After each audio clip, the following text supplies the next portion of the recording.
de opinión personal, no tanto Ah, en ok, las cifras. del museo. Así Ok. es. Ujú. Estamos basándonos en la función del museo cuando fue colegio. Ah, ok, sí, perfecto. Van enfocadas a eso. Ujú. Eh, ¿Cuál cree que ha sido la causa principal de que el convento se haya convertido en un museo, en un colegio, perdón? Bueno, la función principal del Museo del Carmen es la conservación, la exposición y la difusión de todo el patrimonio cultural que dejó la Orden de los Carmelitas Descalzos aquí en la Nueva España. Finalmente la Orden Carmelita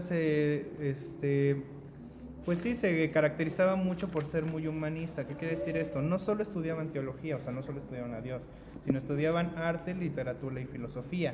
Es por eso que cuando abandonaron este recinto, lo abandonaron con muchísimas pinturas, muchísima escultura, muchísimo patrimonio cultural, que a eso se convierte el museo. O sea, se decide hacer un museo que se especifica únicamente a conservar este tipo de acervo cultural. Bueno, va un poco relacionado con esa misma pregunta. ¿Qué actividades eran las principales que se realizaban cuando era colegio? Bueno, aquí era colegio, como tienes razón. Lo que se hacía era primero, los primeros 3 años que entraba aquí un joven a querer ser fraile carmelita, primero se dedicaba a estudiar únicamente lo que era arte y literatura. Ya después se le evaluaba y se dedicaba ya después de la evaluación, si pasaba o no pasaba, se dedicaba a estudiar teología. Ahora sé que toda esta parte filosófica que tenían los carmelitas, que más que nada eran muchos escritos, tanto por parte de Santa Teresa de Jesús, reformadora del orden, como San Juan de la Cruz. Perfecto. ¿Qué papel tenía el colegio? ¿Por qué era importante, digamos, aquí a nivel de la delegación? Bueno, finalmente el colegio y claustro de San Ángel Mártir, se volvió el corazón de este mismo pueblo. Antes de llamarse San Ángel se llamaba San Juan Tenanitla, San Juan el del muro de piedra. Pero finalmente los carmelitas influyeron tanto en la vida del poblado que el mismo pueblo decidió ponerle como su convento, San Ángel.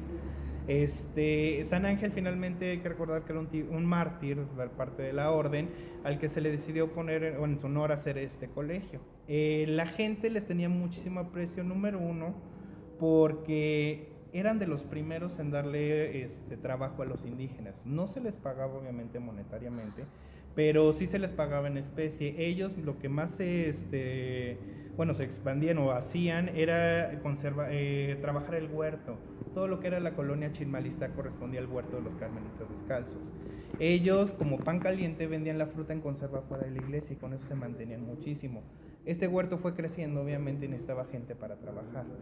Los mismos tomaron gente indígena, algo que era impensable en el siglo XVII, y los pusieron, bueno, los ayudaban a trabajar todo y les pagaban, no solo lo tenían así como esclavos, sino también se les pagaba. ¿Sabe un aproximado de qué capacidad podía albergar el colegio? Bueno, estaba estipulado, tenemos aquí 63 celdas, pero el mayor número que que tuvo este recinto de estudiantes cedulados eran de 61.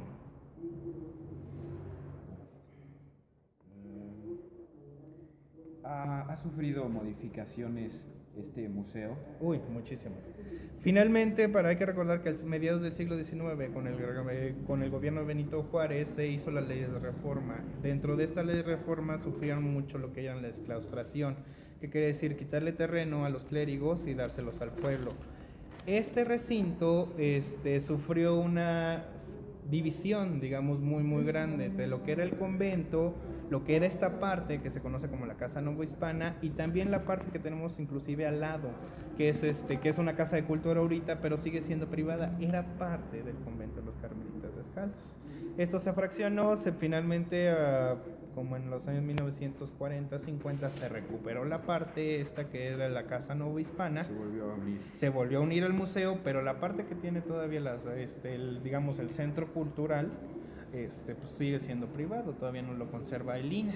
Lo que es la parte de la iglesia, eso sí se separó, pero completamente, y eso todavía la iglesia, el Templo del Carmen, como sigue dando misas, es propiedad del clero. ¿no? Es parte de la institución de la iglesia. Y ya lo que es el museo pertenece al Instituto Nacional de Antropología e Historia. Y entonces, bueno, la clausura de este museo se debe a principalmente las leyes de reforma. Así es, más que no era museo. Antes de ser la ley de reforma seguía funcionando como un colegio. convento, exactamente. Pero igual, las leyes de reforma estipulaban que todos los españoles se regresaran a su casa, si no estaban debidamente bien aquí. Entonces, pues se abandonó. Más que nada, este lugar quedó totalmente abandonado. Y lo rescató José Vasconcelos, ¿no? Con la SEP. Me parece que sí, finalmente con la creación de la SEP en 1926, tenemos arriba una celda, ahí pueden tomar el dato, ahí está el acta y la fecha en que este lugar se proclamó patrimonio cultural. Okay. Eso, para que lo vean ahí arriba, porque la verdad no recuerdo bien esa fecha. Bueno, le agradezco por su tiempo. ¿Ya? Muchas gracias. De nada.